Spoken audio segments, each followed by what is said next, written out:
Merry Christmas, everyone! I am the Kaiju no Kami, and today I'm taking a look at Mill Creek's recent Blu-ray release of Ultraman Geed. It's just like how they released Orb, case with discs, booklet that shows episode synopses, the forms of Geed and all that good stuff, and of course a slipcase for it all to go in. Pretty cool, isn't it? Ultraman Orb had been a massive success thanks to its fusion gimmick and well-versed characters and story. As such, Super Raya decided to repeat the process with having their next Ultraman feature another hero who would also utilize the powers and abilities of other Ultras through a capsule-based system where the character's essence would be stored in said item. Additionally, the story would revolve around the evil Ultraman Belial having nearly destroyed one of the universes Ultraman Zero protects had it not been for Ultraman King sacrificing himself to repair the universes from an event that would go on to become known as the Crisis Impact. Yeesh, sounds like Belial's trying to channel his inner Anti-Monitor. Anyway, given that Ultraman Geed follows a lot of the same concepts of the fusion techniques as Ultraman Orb, how does it compare to its predecessor? Does it surpass it, or is it a colossal waste of time? Let's kick this review off by taking a look at Geed's heroes to find out. The heroes. Unlike Orb, Geed features two Ultramen trying to save the world. The first is our lead character and Belial's son, Riku Asakura, played by Tatsuomi Hamada. Riku was found by a group of scientists as a baby on the doorsteps of their observatory. Thus, he grew up living with an adopted family, having no idea who his parents were. Unlike Orb in the last show, Riku is quite laid back and tries to go with the flow as long as it doesn't hurt others in the process. He's easygoing, which does make sense given he is fresh out of high school. Although, this can also lead to him having poor impulse decisions, such as the time he was supposed to buy a new vacuum and got a PlayStation 4 instead. 掃除機を買いに行ってゲーム機を買ってくる可能性が懸念されます。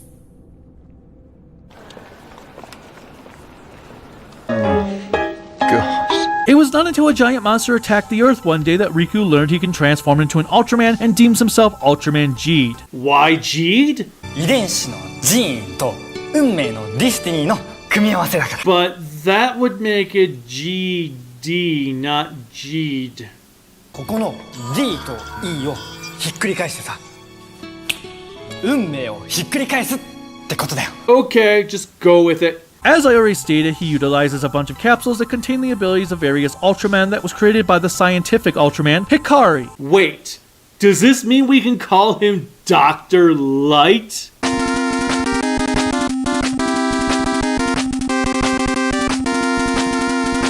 Back on topic, these capsules fuse two Ultramen to give Geed his forms. His main form, known as Primitive, fuses the original Ultraman with Belial. You go, I go, here we go.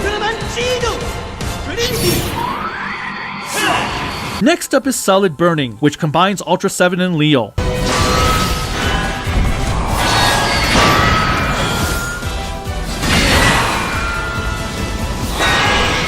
Following that is a form that blends Cosmos and Hikari called Acro Smasher.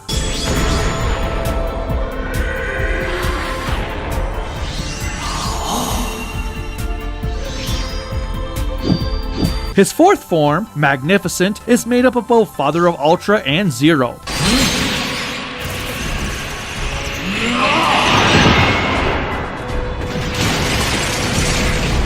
Finally, towards the end of the show, he acquires Royal Mega Master, which is Belial once more, along with Ultraman King.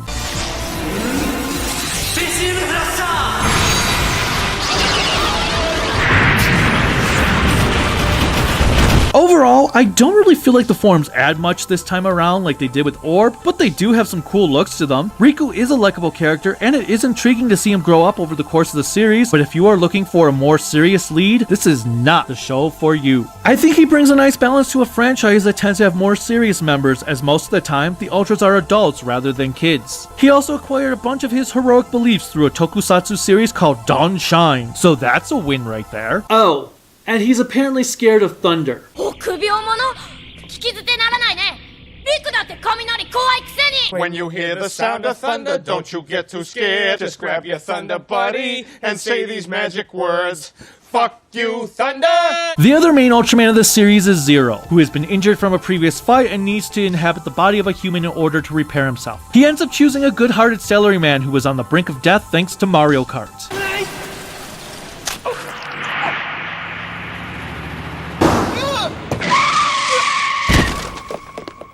damn those banana peels. Yuta Izawa's Leito Igaguri is hands down the best character in the show, as the dynamic between he and Zero is what really elevates the show among its 20 plus brethren. Like Riku, Leito too is a likable guy, especially after you meet his wife and daughter, as it adds a lot of depth into what motivates Leito to work with Zero on saving the world. マユが生まれてからこの町や地球を前より愛おしく思うようになったんだ。 This aspect also means his family is going to be privy to being attacked from the lead villains. 動けばこの建物ごと集まった人間を吹き飛ばす。お前の妻と子供も一緒だ。 However, not as much as one would expect, which was kind of nice. They are no Princess Zelda. Usually the show distinguishes who is in control based on whether or not Leito is wearing his glasses.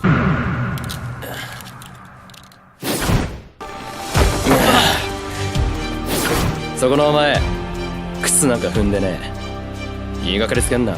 For those not in the know, Zero is the son of Ultra 7, so that alone already makes him cool. Thankfully, as I said, the Kamen Rider Den-O-like switcheroo and personalities between the duo does provide some of the best moments of the series. 悪いが行かせてもらうぜ。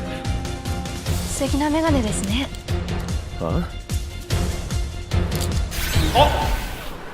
取材まだ終わってませんよ。 A little ways after Zero's introduction, he too earns an upgrade form called Zero Beyond.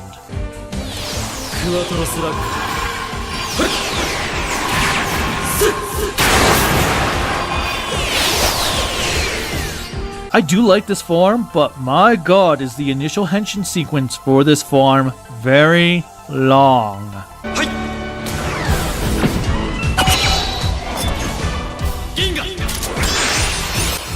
Let's skip 30 seconds.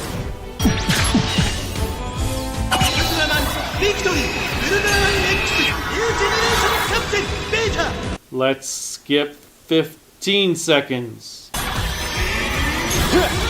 Let's skip another 14, 15?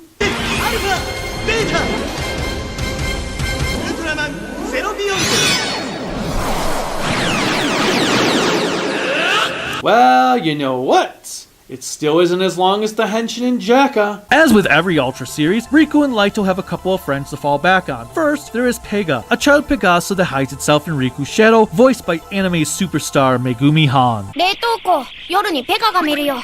機械いじり得意だし。 The two have been friends for years, which upsets another of Riku's childhood friends who he lived with, named Moa Aizaki, as she learns a lot of her fond memories of Riku was actually Pega. 二人で映画に行った時もっていいよね。二人でプラネタリウムに行った時もプラネタリウムも暗くていいよね。私に抱きついてきた時もあ、それ僕。 Moa works for the AIB. Aliens in Black? No! The AIB stands for Alien Investigation Bureau, which is a government agency that is sent to hunt down aliens that may harm the world. So, basically Men in Black. Moa ended up being recruited by the AIB after she took care of a dying alien as her soon-to-be boss. An alien from a race identified as Shadow, Zena, found her concern to help someone in need over who they were, captivating and something the organization desperately needed. 怖くはないのか。じっとしてられなくって。 She does constantly get chewed out, as she can be quite airheaded at times, as seen here. そうそう、確かこの黄色いところを触ると花粉が噴射され。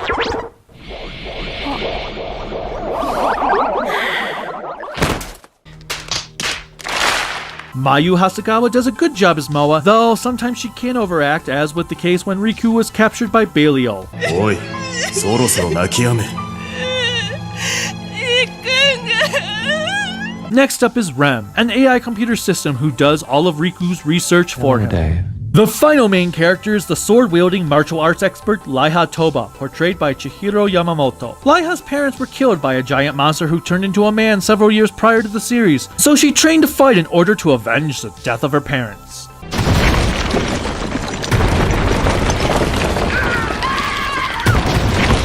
In the blink of an eye, I never got to say goodbye.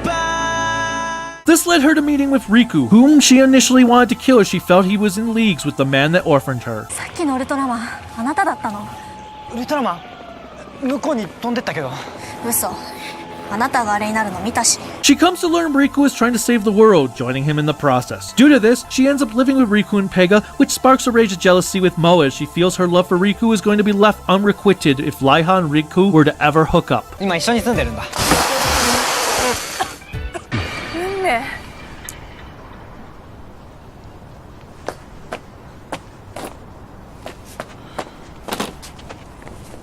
The villains. To continue copying Orb, this show has a couple of main villains. The first being obviously Belial. Belial wants to destroy the universe and plans to use his son to upgrade his abilities. And that's about it. He's as one-dimensional as they can get. The first time he comes down to Earth, he kicks all kinds of ass.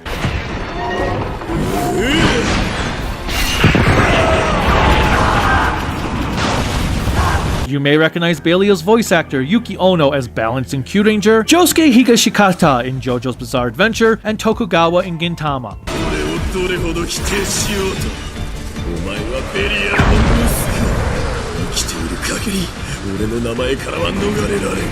Belial's field commander is an alien from a race called Sturm, who takes up the name on Earth, Kei Fukuede, played by Kunito Watanabe. Kei became a best-selling author by recording the conflicts between Zero and Belial as a novel series, changing the name of the characters to protect the innocent. ベリアルがアークベリアルになった時の姿だ。この本の内容もセリフも俺とベリアルの戦いを見たとしか思えない。 In order to serve his master, Belial gave Kei a device that was similar to Riku's that would allow him to fuse various monsters and aliens to do his bidding.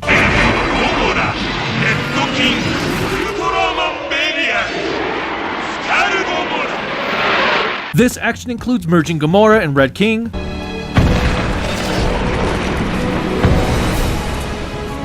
Ella King and Ace Killer,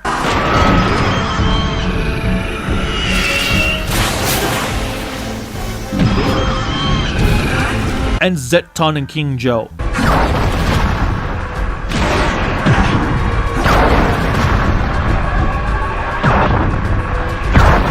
Kei causes a lot of problems for Riku and gang. One of my favorite moments with Kei is when he is giving a presentation about his next book and pretend plays with Leito and Zero. 迫真の演技いいですね。もちろん私は無事です。目的は何だ？目的はお前だ。 Overall, Kei is an okay character, but tends to overact a lot. 前の戦いを全て見てきた頭脳が相手だ。 He also isn't as compelling as Juggler was in Orb, as a lot of his luster is undermined in the second half of the show, throwing all of his potential out the window. There's also a random wannabe author that appears for a couple of episodes who for some reason worships Kei, and that's about as far as her character goes. She's quite inane. More monstrous favorites return in the series. I already mentioned Ella King,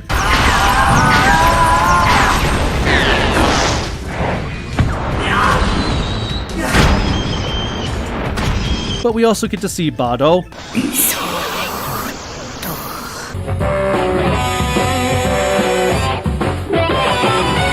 Do it! Do it! Godala,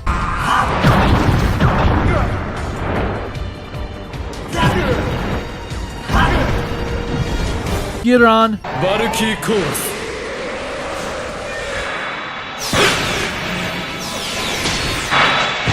a robot version of Gamora,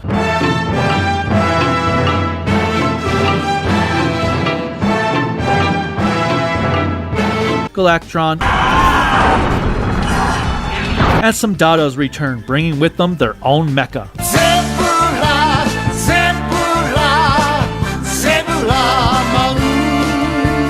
The effects and music. Being that this show is the follow-up to Orb, the effects work is pretty much on par with that show. As for the music, it's pretty good too, though I do think Orb had the better soundtrack. Anime composer Kenji Kawai comprised the music of the show, and while he did a great job, I can't say there were any tracks that truly stuck out to me post-show.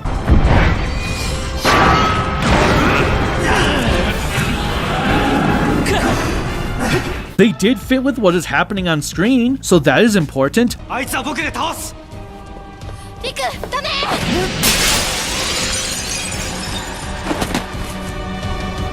Voyager once again worked on the opening and ending themes, hence why both are as good as they were for Orb, and as I said with Orb, they get you into the episode and pull you out of it with ease as they did there. The opening song is titled Geed no Akashi.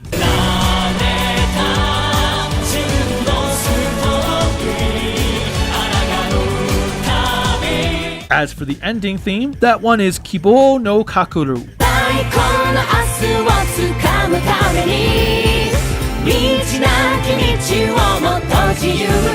Naturally, the effects work is also on par, but this time it's slightly improved as we will now get car alarms going off during battles, debris will fly everywhere as a monster Ultra is knocked into the pavement,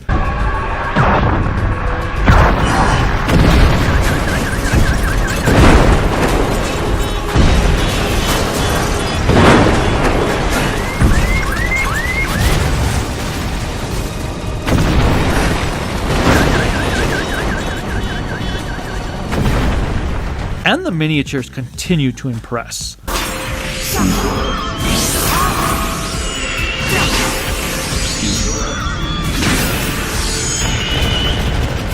There does seem a bit more CGI this time around compared to Orb, but still nothing too bad looking.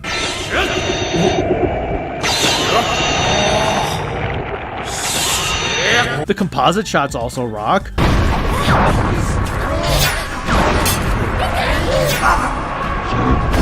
As does the fight choreography, especially when revolving around Laiha and Kei.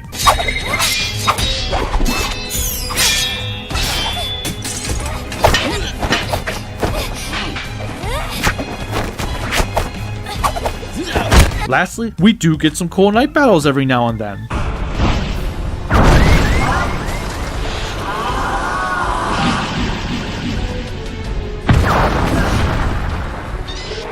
The episodes. Like with the villains, this is an area where Geed kind of falters in.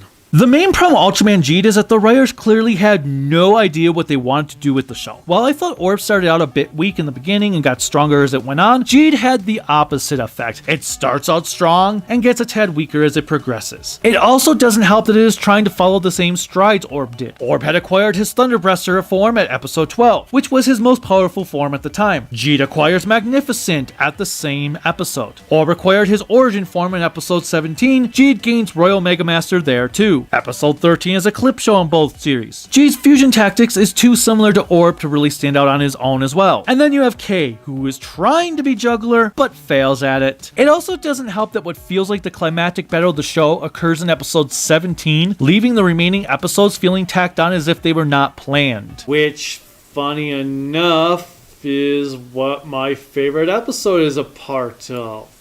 So could this be considered a conflict of interest? Well, more on that in a minute. As such, I can't truly say if Geed was a success or not. I just think it blew its load way too soon, but I can't really go into too much detail without going into spoilers. What I can say is that the first 17 episodes feel like it is part of one continuous saga, whereas the rest feels like filler up until the actual final battle, and even that lacks the momentum carried by the finale of episode 17. Nevertheless, my favorite episode is the one titled The 10 AM Monstrous Bird. In this one, Everyday Agiran has been appearing in the city at exactly 10 AM.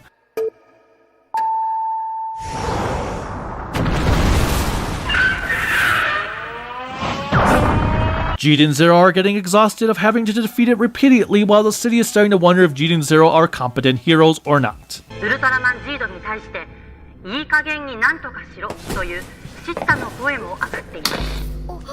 One thing I want to mention that is interesting throughout the entire show is we have been getting a variety of news reports telling us the current public opinion on Geed and his approval rating as if he were a presidential candidate. We have everything from reports saying he is doing a great job to people who would make great Fox News correspondents. 今回もウルトラマンジードは大活躍でしたね。負けそうだったように見えましたがね。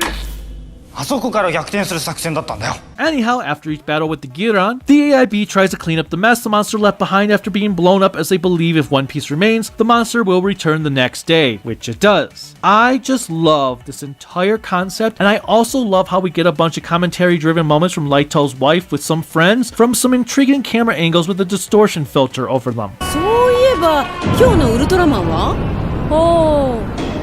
終わったんじゃないですか？ 5日連続ですからね。それこそ慣れちゃって。 It seems very reminiscent to the horror anime Boogie Pop Phantom. As for my least favorite episode outside of the clip show, that honor goes to I Read Minds. The AIB summons a girl from another world to Earth to help figure out what is going on with a rampaging monster. 本当にあんな子がスペシャリストなんですか？そうだ。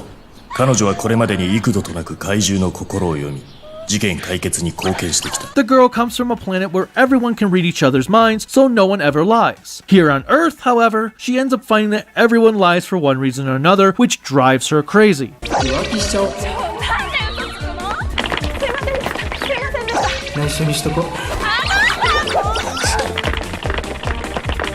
Anyway, it turns out the monster is a child and he's upset that the girl he likes made fun of him.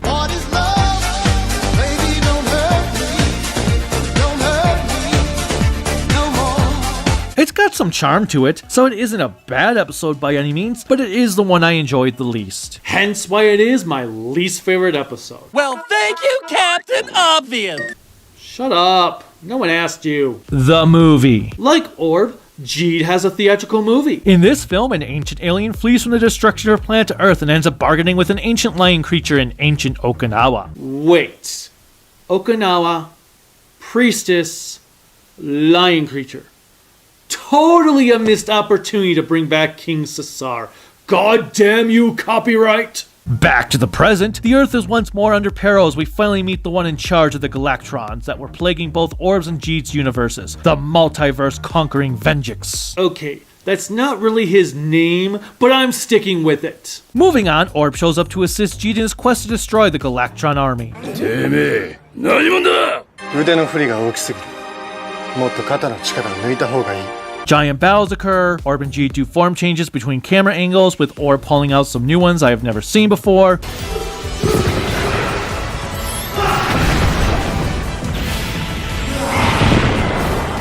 And ending with Geed getting a new toy to sell to kids.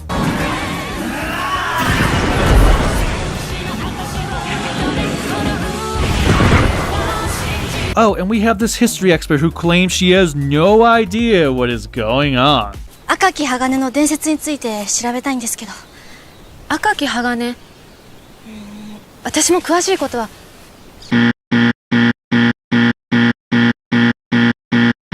Overall, it is an enjoyable film, though a bit slow in some parts, as about 10 minutes probably could have been shaved off, especially from the illegal alien market fight sequence. Shh.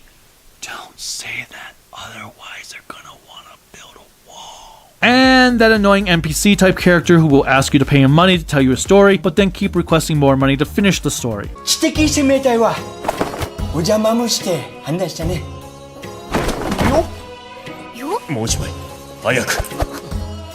The highlight of the film, however, has to go to the incredible miniatures used for Okinawa. It really sets the scenario apart from what was done in the series itself. ようやく主役の登場か。役者が揃ったようだな。行くぞ、ジード。The Blu-Ray. There's not much to cover with this Blu-ray that I didn't already cover with the Orb Blu-ray. All of the same complaints are present from the chapter stops, the 2.0 audio for the movie, and the unfixed subtitles. Fast eyes are still needed in some instances. 一方、怪獣と対峙した巨人はクライシスインパクト時に撮影された存在ではないかとの見方もあります。 We get some grammatical mistakes every now and then. 福井だけ。編集者の不審死事件で容疑者として指名手配。 But they have the honorifics. That's cool for those who make a big deal out of them, right? Video and audio look and sound fantastic.